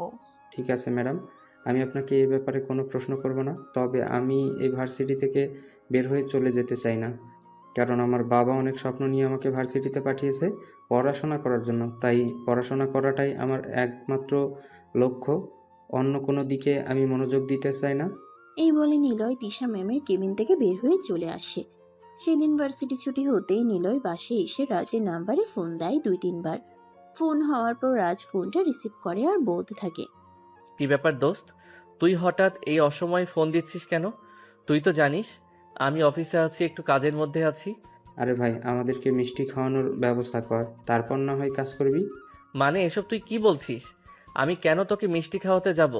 তাছাড়া কি এমন হয়েছে যার জন্য তোকে আমার মিষ্টি খাওয়াতে হবে? আমার মনে হয় তোর জন্য ম্যাডামের মনে লাড্ডু ফুটছে, তাই মিষ্টি খাওয়াতে হবে। ধুর, ফালতু কথা বলার আর জায়গা পেলি না। এসব আবল তাবল কথা কোথা থেকে শুনেছিস, আর কেনই বা আমাকে বলছিস? আরে না ভাই, আমি একদম আবোল তাবোল কথা বলছি না, যা সত্য তাই বলছি। একদম সত্য কথা বলছি। আমার মনে হয় ম্যাম তোর প্রেমে পড়েছে। দেখ, একটাও বাজে কথা বললে কিন্তু আমি তোর সঙ্গে আর কোনো কথাই বলবো না। আমি ভুলে যাব তুই আমার বেস্ট ফ্রেন্ড। হ্যাঁ, আমি খুব ভালো করেই জানি তুই আমার বেস্ট ফ্রেন্ড, আর সেজন্যই বলছি। আমি যা বলছি একদম সত্য কথা বলছি, আমি কোনো মিথ্যা কথা বলছি না। আমার সত্যি মনে হচ্ছে ম্যাম তোর প্রেমে পড়েছে। আমার মনে হয় তুই একটু মেয়াদোত্তীর্ণ গাঁজা খেয়েছিস, আর সেই জন্য এরকম বলছিস। ম্যাম বন্ধু কি আমার প্রেমে পড়তে যাবে? ম্যামের আচার আচরণ দেখে আমার এরকমটাই মনে হচ্ছে, তাই আমি তোকে বলছি। কারণ আমি প্রতিদিনই ভার্সিটিতে যাওয়ার পর ম্যাম আমাকে নিজের কাছে ডেকে নিয়ে প্রশ্ন করে। আরে ভাই, কেউ কারোর ব্যাপারে কোনো কিছু জিজ্ঞাসা করতেই পারে, তার মানে এই নয় যে সে আমার প্রেমে পড়েছে, বুঝতে পেরেছিস? এসব ফালতু কথা বন্ধ কর। এখন আমি অফিসে আছি, অফিসের কাজ করতে দেওয়ার। আগামীকাল শুক্রবার, আগামীকাল আমার বাসায় চলে আসিস, তোর সঙ্গে আড্ডা দেব। এরপর নিলয়কে আর কোনো কথা বলার সুযোগ না দিয়ে রাজ ফোনটা কেটে দেয় আর অফিসে কাজ করতে থাকে। পরের দিন বিকালবেলা নিলয় যথাসময়ে রাজের বাড়িতে চলে আসে। রাজ আর নিলয় দুজনে রাতে রুমে বসে গল্প করছিল। তখনই হঠাৎ কলিং বেলের আওয়াজ শোনা গেল। রাজার আম্মু দরজা খুলে দিল আর দরজা খুলে তিনি তিশাকে দেখতে পেয়ে বললেন, আমি যদি ভুল না করে থাকি তাহলে তুমি আমাদের ম্যানেজারের মেয়ে দিশা না? আন্টি, আপনি একদম ঠিক ধরতে পেরেছেন। তবে আমার আরও একটা পরিচয় আছে। আপনি কিন্তু জানেন না যে আমি আপনার ছেলের ম্যাম হই। ও আচ্ছা, এই ব্যাপার। তাহলে তো খুব ভালোই হলো। তাই তো ফোনের ভিতরে আসো। এই বলে রাজার আম্মু তিশাকে নিয়ে বাড়ির ভেতরে চলে আসলো আর তিশাকে ড্রয়িং রুমে বসতে দিল। তখনই তিশা রাজের আম্মুর কাছে জিজ্ঞাসা করলো, আন্টি, আমি আসলে একটা দরকারে এসেছি। রাজ কয়দিন ধরে ভার্সিটিতে যাচ্ছে না কেন? তার কি কোনো প্রবলেম হয়েছে নাকি? আমি তো তার বন্ধুর সাথে জিজ্ঞাসা করেছিলাম, সে তো বলল কোনো কিছুই জানে না। আসলে মা, তোমার আঙ্কেল কয়দিন ধরে বাসায় নেই। উনি অফিসে একটা কাজের জন্য ইংল্যান্ড গেছে, আর সেই জন্য রাজকে অফিস সামলাতে হচ্ছে। সেই জন্য সে অফিসে যেতে পারছে না। ও আচ্ছা, এই ব্যাপার। যাই হোক আন্টি, রাজ এখন কোথায় আছে? আমি একটু তার সঙ্গে দেখা করতে চাই। তার সঙ্গে আমার একটু জরুরি দরকার আছে। আপনি কি প্লিজ তার সঙ্গে আমাকে একটু দেখা করিয়ে দিতে পারবেন? হ্যাঁ অবশ্য, কেন নয়। তুমি উপরে গিয়ে ডান দিকে 2 নম্বর রুমটায় চলে যাও। সেখানেই রাজ তার বন্ধুদের সঙ্গে বসে বসে আড্ডা দিচ্ছে। তুমি রাজকে সেখানেই পেয়ে যাবে। তিশা তখন আর কোনো কথা না বলে সেখান থেকে সোজা উপরে চলে আসে আর রুমে এসে দেখতে পায় রাজ আর নিলয় দুজনে একসঙ্গে বসে আড্ডা দিচ্ছে। সে আজকে নিজের চোখের সামনে দেখতে পেয়ে আর কোনোভাবে নিজেকে কন্ট্রোল করতে পারছিল না। তাই সে দূরে গিয়ে রাজকে জড়িয়ে ধরে বলতে লাগলো, তুমি এতদিন আমার সঙ্গে কোনো যোগাযোগ করনি কেন? জানো, তোমাকে দেখতে না পেয়ে আমার কতটা কষ্ট হচ্ছিল। আমি তো ভেবেছিলাম হয়তো তোমার কিছু হয়ে গেছে। তোমাদের বাড়িতে আসারও সাহস পাচ্ছিলাম না, তাই তোমার কোনো খোঁজও নিতে পারছিলাম না। তিশার এমন কর্মকাণ্ড দেখে রাজ আর নিলয় দুজনেই হতবাক হয়ে যায়। তারা কেউ বুঝতে পারছে না কি হচ্ছে এখানে এসব। এদিকে নিলয় তখন অনেকটা লজ্জায় পড়ে যায় আর রুম থেকে বের হয়ে আসছে। এদিকে রাজ তিশাকে নিজের থেকে ছাড়ানোর চেষ্টা করতে থাকে আর বলতে থাকে, আরে ম্যাম, এসব আপনি কি করছেন? আর এসব কি পাগলের মতো আবোল তাবোল বকছেন? আপনার কি মাথা খারাপ হয়ে গেছে নাকি? হ্যাঁ, আমার মাথা একদম ঠিক হয়ে গেছে। আমি তোমাকে দেখতে পাইনি বলে আমার মাথা সত্যিই খারাপ হয়ে গেছে। তুমি কেন এতদিন ভার্সিটিতে যাওনি? আর তুমি অফিসে গেছো সেটা আমাকে বলে যাওনি কেন? আরে ম্যাডাম, আমার বাবার অফিস আমি চাইলে যে কোনো সময় যেতেই পারি। এতে আপনার কাছে বলে যাওয়ার কি আছে? আর আপনি আমাকে এভাবে জড়িয়ে ধরে আছেন কেন? প্লিজ আমাকে ছাড়ুন। আম্মু বাড়িতে আছে, দেখে ফেলতে পারে। আম্মু আমায় ভুল বুঝবে। প্লিজ ছেড়ে দিন আমায়। না, আমি তোমাকে একটুও ছাড়বো না। তোমাকে ছাড়া আমার কতটা কষ্ট হয়েছে জানো? আমি প্রতিটা মুহূর্ত তোমাকে কতটা মিস করছিলাম। তোমাকে দেখতে না পেয়ে আমি তো পাগল প্রায় হয়ে যাচ্ছিলাম। তাই পাগলের মতো ছুটে তোমাদের বাড়িতে চলে আসলাম। ম্যাম, এবার কিন্তু আমার সত্যি মনে হচ্ছে আপনার মাথায় সমস্যা হয়েছে। আপনাকে ডাক্তার দেখানো দরকার। প্লিজ আপনি আমাকে ছাড়ুন। আপনি হয়তো ভুলে যাচ্ছেন আপনি আমার ম্যাম আর আমি আপনার স্টুডেন্ট। এভাবে আমাকে জড়িয়ে ধরাটা আপনার একদমই ঠিক হচ্ছে না। কেন? আমি তোমার ম্যাম বলে কি তোমায় ভালোবাসতে পারি না? এটা কি কোনো হাদিসে লেখা আছে নাকি? বিশ্বাস করো, আজ আমি তোমাকে ভালোবেসে ফেলেছি। আমি তোমার প্রেমে পড়ে গেছি। আমি নিজেকে তোমায় বিহীন করতে পারছি না। এই বলে তিশা রাজকে আরো শক্ত করে জড়িয়ে ধরে আর কান্না করতে থাকে। এদিকে রাজ কি করবে কিছুই বুঝতে পারছে না। তিশার এমন কর্মকাণ্ডে সে একদম বাকরুদ্ধ হয়ে গেছে। তারপরও সে তিশাকে নিজের থেকে ছাড়ানোর চেষ্টা করতে থাকে। 2 মিনিট পর সে তিশাকে কোনো রকমে নিজের থেকে ছাড়িয়ে নেয় আর দূরে গিয়ে দাঁড়ায়। ম্যাম, এবার আপনি একটু ঠান্ডা হয়ে বসুন আর তারপর আমাকে বলুন তো আপনার কি হয়েছে।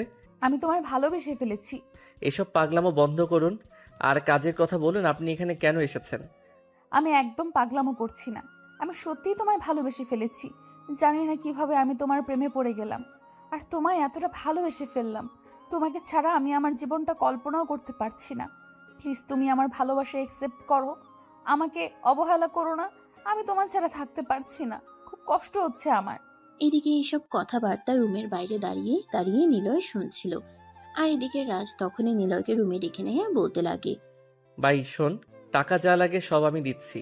টাকা নিয়ে তুই কোনো চিন্তা করিস না। কিন্তু তুই ম্যামকে এক্ষুনি আমাদের বাড়ি থেকে নিয়ে যা। এবং কোনো সাইকোলজিস্ট দেখানোর ব্যবস্থা কর। আমি কেন ম্যামকে এখানে নিয়ে যাব? আমি তো তোকে আগেই বলেছিলাম ম্যাম মনে হয় তোর প্রেমে পড়ে গেছে, কিন্তু তুই তো আমার কোনো কথাই শুনছিলি না, এমনকি আমার কথাকে কোনো পাত্তাও দিছিলি না। যাই হোক ভাই, আমি সবশেষ থেকে একটা কথা বলবো, তোদের ব্যক্তিগত ব্যাপারে আমি কোনো কথা বলতে চাই না। এটা তোদের দুজনের ব্যক্তিগত ব্যাপার। কি করবি তোরা দুজনেই করবি, তোদের দুজনের ব্যক্তিগত ব্যাপারে আমি ঢুকতে চাই না। হ্যাঁ নিলয়, তুমি একদম ঠিক কথাই বলেছ। কারোর ব্যক্তিগত ব্যাপারে কোনো কথা বলতে নেই। তুমি এখান থেকে চলে যাও, এটা আমাদের দুইজনের ব্যাপার, আমরা দুজনেই সামলে নেব। নিলয় তখন কোনো কথা না বলে চুপচাপ রাজের রুম থেকে বের হয়ে নিজের বাড়িতে চলে যায়। আর এদিকে রাজ তখন মাথায় হাত দিয়ে বসে পড়ে। এসব সে কি শুনছে? সে তো বিশ্বাসই করতে পারছে না। অবশেষে কিনা ম্যাম তার প্রেমে পড়ে গেল। কি হলো, তুমি এইভাবে চুপচাপ বসে আছো কেন? আমি তোমাকে কিছু বলছি, তুমি আমার কথার কোনো উত্তর কেন দিচ্ছ না? ম্যাম প্লিজ, আমি আপনাকে রিকোয়েস্ট করে বলছি, আপনি এখান থেকে চলে যান দয়া করে। এখানে কোনো ঝামেলা করবেন না। এটা আমার বাড়ি, আর আব্বু আম্মু আমাকে খুব ভালো করে চেনে। তারা খুব ভালো করে জেনে আমি কখনোই খারাপ কোনো কাজ করি না। আমি কি তোমাকে একটা বারও বলেছি তুমি কোনো খারাপ কাজ করেছো? আমি তো তোমাকে একটা বারও বলিনি যে তুমি কোনো খারাপ কাজ করেছো। আমি তো শুধু তোমাকে এটাই বলেছি যে আমি তোমার প্রেমে পড়ে গেছি, আমি তোমাকে ভালোবাসি, আর সবশেষে আমি নিজেকে তোমার ভালোবাসার বন্ধনে আবদ্ধ করে রাখতে চাই। তাহলে এখানে তুমি খারাপ কথা বা খারাপ কাজ কোথা থেকে পাচ্ছ? ম্যাম আপনি সত্যি অন্ধ হয়ে গেছেন। আমি বুঝতে পারছি না আপনি এই কথাগুলো কি করে বলছেন। আমি আপনার ছাত্র হই, সেটা আপনি ভুলেই বা যাচ্ছেন কি করে? কেউ কতটা মেন্টাল হলে নিজের ছাত্রকে এসব কথা বলতে পারে সেটা সত্যি আমার জানা নেই। আমি এক্ষুনি আপনার আব্বুকে ফোন দিচ্ছি। এই বলে সঙ্গে সঙ্গে রাজ তার নিজের মোবাইলটা বের করে তিশার আব্বুকে ফোন দেয় আর বলে, আঙ্কেল আপনি এখানে প্লিজ একবার আমাদের বাড়িতে আসেন। আপনার সঙ্গে খুব জরুরি একটা দরকার আছে, আপনাকে এক্ষুনি আসতে হবে। কিন্তু বাবা, কি হয়েছে সেটা তো তুমি আমাকে বলো। এভাবে হুটহাট করে তুমি আমাকে এত জরুরি তলব কেন দিচ্ছ? আঙ্কেল আপনি আগে আমাদের বাড়িতে আসেন, তারপর আপনাকে সব কিছু খুলে বলছি। কিন্তু এখন আপনাকে কোনো কিছুই বলা যাবে না, আর ফোনে বললেও আপনি বুঝতে পারবেন না। তাই দেরি না করে আপনি তাড়াতাড়ি চলে আসুন। আচ্ছা বাবা, ঠিক আছে, কোনো সমস্যা নেই, আমি এক্ষুনি চলে আসছি। এই বলে তিশার আব্বু ফোনটা কেটে দেয় আর রাজ ফোনটা রেখে বিছানায় বসে পড়ে। তখনই তিশা বলতে থাকে, দেখো, আমার মনে হয় আব্বুকে ফোন দিয়ে কথা বলে কোনো লাভ হবে না, কারণ আব্বু খুব ভালো করেই জানে আমি কতটা জেদি আর একগুঁয়ে। আমি যখন কোনো কিছু করব বলে চিন্তা ভাবনা করি, যতক্ষণ না সেটা না করতে পারি ততক্ষণ আমার শরীরে কোনো শান্তি লাগে না।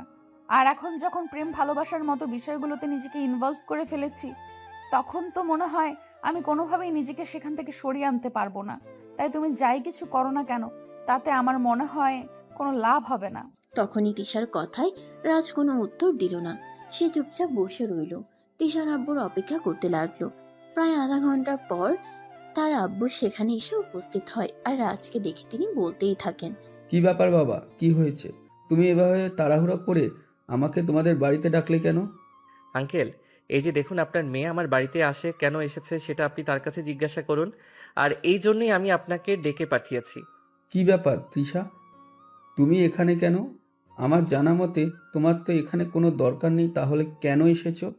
আব্বু, আমি রাজকে ভালোবাসি, আর আমার ভালোবাসার কথা বলতে এখানে এসেছি। তোমার কি সত্যি সত্যি মাথা খারাপ হয়ে গেছে নাকি? তুমি জানো তুমি কি বলছো এসব উল্টোপাল্টা কথা? তুমি কেন বলছো বলো তো আমায়? আব্বু, আমার মাথা সম্পূর্ণ ঠিক আছে, আমি কোনো উল্টাপাল্টা কথা বলছি না, আমি যা বলছি একদম সত্যি কথা। আমি রাজকে ভালোবেসে ফেলেছি, তাকে ছাড়া আমি বেঁচে থাকতে পারবো না। দেখো তো, সব পাগলামির একটা লিমিট আছে। কোথায় আমরা আর কোথায় রাজ সেটা তুমি জানো? জানি না, আর জানার কোনো প্রয়োজন নেই। রাজ একজন মানুষ আর আমরাও মানুষ, তাহলে আমাদের মধ্যে কেন কোনো পার্থক্য থাকতে যাবে? তিশা প্লিজ, তুমি এসব উল্টোপাল্টা কথা বলা বন্ধ করো আর তুমি আমার সঙ্গে বাসায় চলো। হ্যাঁ, আমি অবশ্যই বাসায় যাব। আমি এই বাসায় থাকার জন্য এক্ষুনি চলে আসিনি, তবে রাজের মুখ থেকে ভালোবাসার কথা শুনে তারপরে যাব। রাজ যখন আমাকে ভালোবাসার কথা বলবে আমি তখনই চলে যাব, কিন্তু যতক্ষণ বলবে না ততক্ষণ আমি এখানেই থাকবো। এভাবেই তাদের মধ্যে কথা কাটাকাটি চলতে থাকে। আর তখনই তাদের কথা কাটাকাটির আওয়াজ শুনে রাজের আম্মু সেখানে আসে আর তাদের সবাইকে উদ্দেশ্য করে বলে, কি ব্যাপার, কি হয়েছে তোমাদের মধ্যে? এখানে এরকম চিৎকার চেঁচামেচি আওয়াজ শোনা যাচ্ছে কেন? তোমাদের মধ্যে কি ঝামেলা হয়েছে নাকি? না আন্টি, কোনো ঝামেলা হয়নি। আসলে আমি আপনার ছেলেকে ভালোবেসে ফেলেছি, আর আমার ভালোবাসার কথা বলার জন্যই আপনার ছেলের কাছে এসেছিলাম। আর তখনই আপনার ছেলে আমার বাবাকে ডেকে এনেছে এটা প্রমাণিত করার জন্য আমি নাকি পাগল হয়ে গেছি। মাশাআল্লাহ, আলহামদুলিল্লাহ, তুমি আমার ছেলেকে পছন্দ করে দাও, ভালোবেসে ফেলেছো, এটা তো আমাদের সৌভাগ্যের কথা। তাহলে এখানে ঝামেলা হবার কি আছে? আম্মু, এসব তুমি কি বলছো? তোমারও কি এই মেয়েটার সঙ্গে সঙ্গে মাথা খারাপ হয়ে গেছে নাকি, যে পাগলের মতো কথা বলছো? আমার মাথা খারাপ হতে যাবে কেন? আমি যা বলছি একদম সত্যি বলছি। আর সত্য কথা এটাই যে তিশা যদি তোকে বিয়ে করে তাহলে আমি সবচাইতে বেশি খুশি হব। কারণ আমার মনে হয় তুই একবারও তিশার দিকে ভালো করে তাকাসনি। তৃষা কতটা মায়াবী, সুন্দরী, স্মার্টনেস একটা মেয়ে দেখতে পেয়েছিস তুই? আমার এত কিছু জানার বা দেখার কোনো প্রয়োজন নেই। আমি আমার ভার্সিটির মেয়েকে কি করে বিয়ে করতে পারি, এটা কি বলবে আমায়? তুমি তোমার ভার্সিটির ম্যামকে বিয়ে করতে পারবে না, এটা কোনো হাদিসে লেখা আছে? সেটা বলবে আমায়? দেখুন, আমি আপনার কোনো কথার কৈফিয়ত দিতে বাধ্য নই, কারণ লাইফটা আমার, কি করব না করব সেটা আমার ব্যক্তিগত ব্যাপার। আমি কেন এসব ব্যাপারে আপনার সঙ্গে কথা বলতে যাব? হ্যাঁ, একদমই তাই।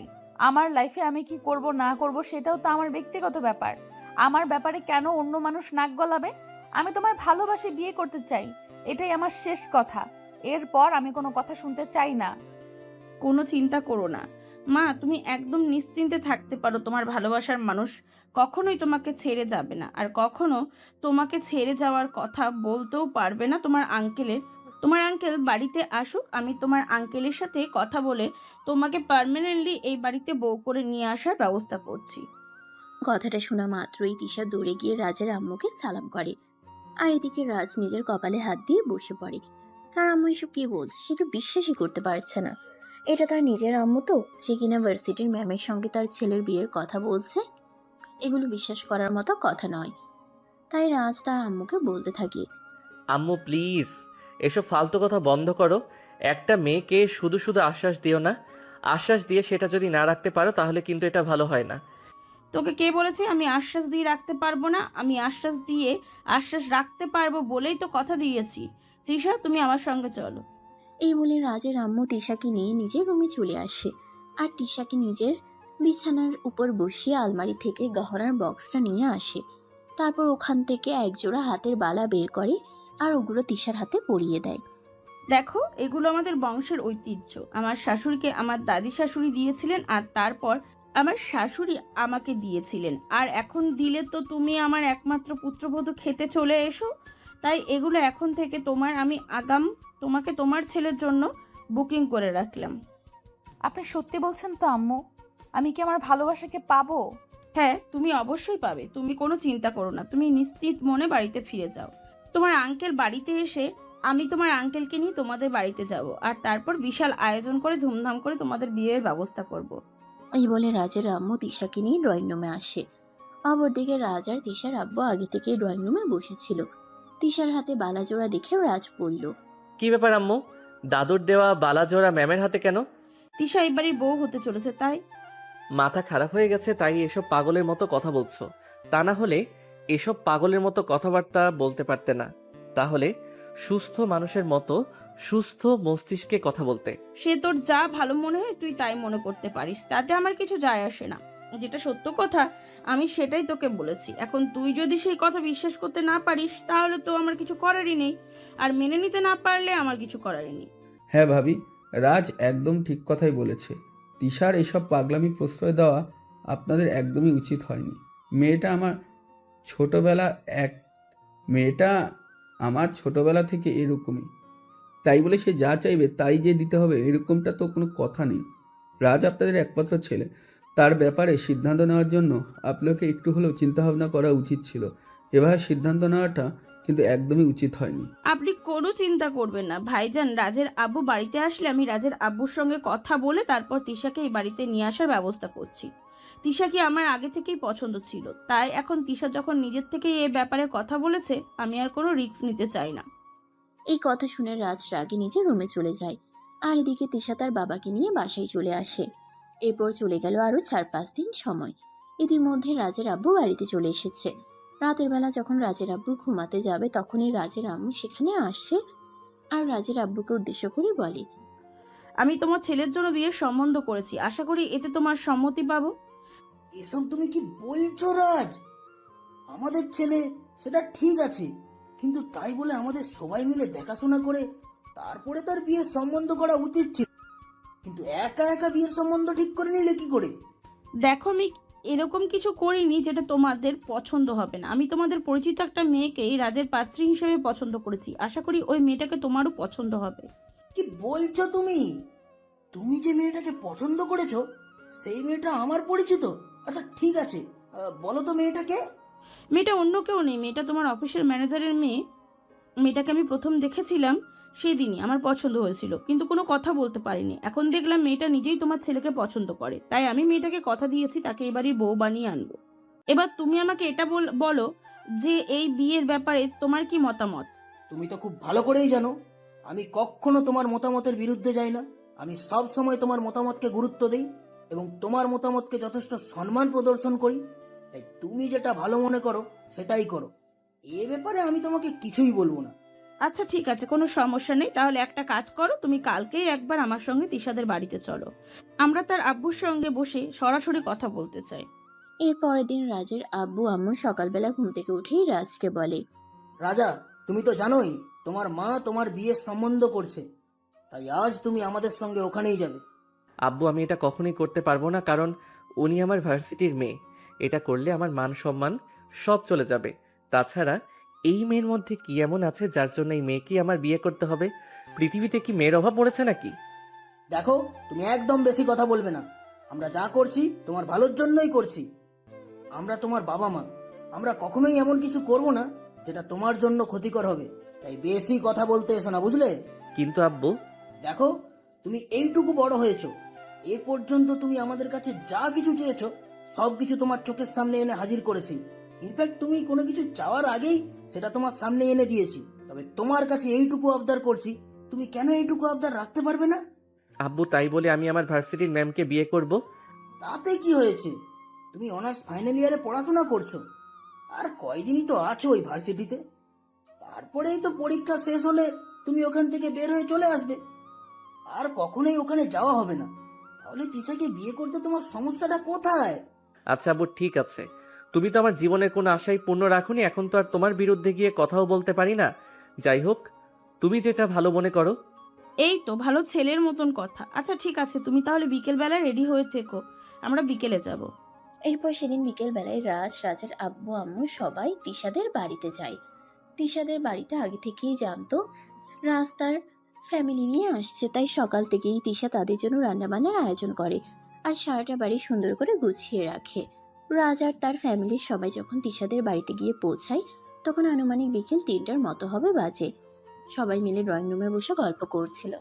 তখনই রাজার আম্মু বলল, আচ্ছা, আমরা এইভাবে গল্প করেই চলেছি, কিন্তু আমরা যে কথাটা বলার জন্য এসেছি সেই কথাটা তো ভুলে যাচ্ছি। আমরা কি শুধু গল্পই করব, ওই কথাটা নিয়ে কোনো কথা বলবো না? আহা, আসলে ম্যানেজার সাহেব দেখুন, আপনি তো সবটাই জানেন। এখন তো আর নতুন করে কিছুই বলার নেই, তাই আপনার সঙ্গে বিয়ের পাকা কথাটা বলতে আসলাম। এখন তো আপনাকে আবার ম্যানেজার বলা যাবে না, আমার ইয়াই বলতে হবে। হ্যাঁ স্যার, তবে আমাদের মনে হয় এই বিষয়টা নিয়ে আরও একবার ভেবে দেখলে ভালো হতো। ভেবে দেখার কি আর আছে? আমার স্ত্রী যখন পছন্দ করেছে তখন তিশাকেই আমি আমার বাড়ির বউ বানিয়ে নিতে চাই। ঠিক আছে, আপনারা যেটা ভালো মনে করেন। তাছাড়া আপনাদের উপর আমার সম্পূর্ণ ভরসা আছে। আপনাদের বাড়িতে গেলে আমার মেয়ে ভালোই থাকবে। এরপর তারা বিয়ের পাকার কথা বলে তিশাকে একটা ডায়মন্ডের নেকলেস গিফট করে। তখনই রাজার আব্বু রাজকে বলে। রাজ তখন কোনো উত্তর না দিয়ে চুপচাপ সেখান থেকে উঠে বাড়ির বাইরে বাগানে চলে আসে। তখন তার পিছন পিছন আসে তিশা। বাগানের বেঞ্চিতে বসে রাজ কিছু একটা চিন্তা করছিল। তখনই তিশা পিছন থেকে তার কাঁধে হাত রেখে বলতে লাগলো, কি ব্যাপার, তুমি কি চিন্তা করছো? কি আর চিন্তা করব? এখন আর চিন্তা করে কি লাভ হবে? যা হওয়ার তা তো হয়ে গেছে, এখন আর কি হবার বাকি আছে? দেখো, তোমায় আমি ভালোবেসে ফেলেছি, আর ভালোবাসা হারিয়ে আমি বেঁচে থাকতে পারবো না। তাই আমি তোমাকে বিয়েটা করতে চাইছি। প্লিজ তুমি আমাকে মেনে নাও, কখনো ভালোবাসার কমতি রাখবো না। ভালোবাসা দিয়ে আর কি হবে? যেখানে কিনা নিজের ম্যামকে বিয়ে করতে হচ্ছে, সেখানে ভালোবাসা আর কি? বুঝতে পেরেছি তুমি এখনো আমার উপর অভিমান করে আছো, আমাকে ভুল বুঝতেছো। কিন্তু বিশ্বাস করো, এমন একটা সময় আসবে যেদিন তুমি নিজের থেকেই আমাকে বলবে আমাকে বিয়ে করে তুমি জিতেছো, আমাকে বিয়ে করে তুমি একটুও ঠকে যাওনি। আমি সেই দিনটার অপেক্ষায় রইলাম। এই বলে তিশা বাড়ির ভেতরে চলে যায়। আর এদিকে 1 সপ্তাহ পরেই রাজ আর তিশার বিয়ের আয়োজন করা হয় মহা ধুমধামের সাথে। সেই বিয়ের অনুষ্ঠান হয়। শহরের গণ্যমান্য ব্যক্তিবর্গ থেকে সবাই উপস্থিত ছিলেন সেখানে। কিন্তু রাজের একটুও মন ভালো ছিল না। কি ব্যাপার দোস্ত, তুই এখানে মন খারাপ করে বসে আসছিস কেন? আজ তোর বিয়ের দিনে কেউ কি এমনভাবে মন খারাপ করে থাকে? বিয়ে তো কি হয়েছে, আমি কি নাচবো নাকি? আরে ভাই, তুই আমাকে কেন মেজাজ দেখাচ্ছিস? আমি তো আর তোর বিয়ে ঠিক করিনি, তাহলে আমাকে মেজাজ দেখে কি লাভ বল? আই অ্যাম সরি, প্লিজ তুই কিছু মনে করিস না। কিন্তু কি করব বল, আমি আর এসব কিছু সহ্য করতেই পারছি না। আমার মেজাজ খুব খারাপ হয়ে যাচ্ছে, আমি নিজেকে আর কোনোভাবেই কন্ট্রোল করতে পারছি না। দোস্ত, যা হচ্ছে সব মেনে নে। না মেনে নিয়ে কি করবি বল? কোনো কিছু করার নেই, তাই না? দেখ, তোর আব্বু আম্মু চেয়েছে বলেই কিন্তু বিয়েটা হচ্ছে। এমনটা কিন্তু নয় যে শুধু মেয়ের ইচ্ছেতেই বিয়েটা হচ্ছে। হ্যাঁ সেটাই তো, আমি আমার আব্বু আম্মুকে কিছু বলতেও পারছি না, আর সব কিছু আমাকে মুখ বুজে সহ্য করতে হচ্ছে। তাই তো খুব খারাপ লাগছে। আর যদি আব্বু আম্মু আমার দিকটা বুঝতো, আপু আম্মু ইচ্ছে করে আমার সঙ্গে এরকমটা না করতো, তাহলে হয়তো এতটা খারাপ লাগতো না। এই বলে হৃদয় রাজকে নিয়ে বাড়ির ভেতরে চলে আসে। সেদিন ছিল বৌভাতের অনুষ্ঠান। সবাই মিলে অনেক আনন্দ উল্লাস করে। তারপর খাওয়া দাওয়া করা শেষ করে সবাই নিজেদের বাড়িতে চলে যায়। আর সেদিন রাতের বেলা রাজ আর তিশার জন্য বাসরের আয়োজন করা হয়। আসলে বাঙালি মুসলিম পরিবারে একটা রেওয়াজ আছে, যেদিন বিয়ে হয় সেদিন কিন্তু বাসর হয় না। বৌভাতের দিন রাতে বাসরের আয়োজন করা হয়। রাজ আর তিশা দুজনেই ছিল মুসলিম ফ্যামিলির, তাই তাদের বিয়ের সমস্ত আচার অনুষ্ঠানও মুসলিম রীতিতেই পালন করা হয়। বাসর ঘরে বসে বসে তিশা রাজের জন্য অপেক্ষা করছে। অপরদিকে রাজ ছাদে দাঁড়িয়ে দাঁড়িয়ে একটার পর একটা সিগারেট খেয়েই যাচ্ছে। সারা বাড়িতে সবাই তাকে খোঁজাখুঁজি করছে, কিন্তু কোথাও খুঁজে পাচ্ছে না। তখনই হঠাৎ রাজের আম্মু তার বন্ধু নিলয়কে বলে, কি ব্যাপার নিলয়, রাজ কোথায় গেল? তাকে কোথাও খুঁজে পাওয়া যাচ্ছে না কেন? প্লিজ একবার তোমরা ওকে খুঁজে দেখো, ও কোথায় গিয়েছে। রাত 11টা বেজে গেছে, ওকে কোথাও খুঁজে পাওয়া যাচ্ছে না। এই কথাটা যদি ওর আব্বু জানতে পারে তাহলে খুব রাগারাগি করবে। ঠিক আছে আন্টি, আপনি কোনো চিন্তা করবেন না, আমরা দেখছি রাজ কোথায় আছে। আপনি একটু অন্য কোথাও রিল্যাক্সে বসুন। এই বলে সারা বাড়ি বাগান আর ছাদে তন্ন তন্ন করে রাজকে খুঁজতে থাকে। তখনই হঠাৎ নিলয় দেখতে পায় রাজ ছাদের এক কোণায় দাঁড়িয়ে দাঁড়িয়ে সিগারেট খাচ্ছে। তখনই নিলয় তার পাশে গিয়ে দাঁড়ায় আর বলে, কি ব্যাপার দোস্ত, তুই এখানে কি করছিস? আমরা সবাই তোকে খুঁজতেছি, কোথাও তোকে খুঁজে পাওয়া যাচ্ছে না, আর তুই এখানে দাঁড়িয়ে দাঁড়িয়ে সিগারেট খাচ্ছিস? হ্যাঁ তো কি হয়েছে, তাছাড়া তোরা আমাকে খুঁজবি কেন? আরে ভাই, তুই কি ভুলে গেছিস নাকি আজ তোর বাসর রাত? তাই তো তোকে খুঁজতেছি। এছাড়া কি তোকে খোঁজার অন্য কোনো কারণ আছে নাকি? তাড়াতাড়ি নিচে আয়। তোর বউ যে নিচে সেই কখন থেকে বাসর ঘরে বসে বসে তোর জন্য অপেক্ষা করছে, তাড়াতাড়ি আয় না ভাই। আমি যাব না, আমার কোনো কিছু ভালো লাগছে না। কেন আমার সঙ্গে এরকম হলো আমি কোনো কিছুই বুঝতে পারছি না। ভাই, তোর দুটো পায়ে ধরি, তুই আমাদের সঙ্গে নিচে চল। তোর আব্বু যদি জানতে পারে তুই এরকম করছিস তাহলে কি হবে সেটা তুই ভাবতে পারছিস তো? তাই তোকে রিকোয়েস্ট করে বলছি, এই দিনে খারাপ কিছু করিস না, চল আমাদের সঙ্গে। এই বলে নিলয় আর হৃদয় দুজনে মিলে রাজকে তার রুমে পৌঁছে দেয় আর দরজাটা বাইরে থেকে লক করে দেয়। রাজ রুমে প্রবেশ করতেই তিশা বিছানা থেকে নেমে রাজকে সালাম করতে চায়। আর তখনই রাজ কর্কশ কণ্ঠে বলতে থাকে, এই যে শুনেন, আপনি আমার থেকে যথেষ্ট দূরত্ব বজায় রাখবেন। আপনাকে বিয়ে করেছি তার মানে কিন্তু এই নয় যে আপনি আমার বউ।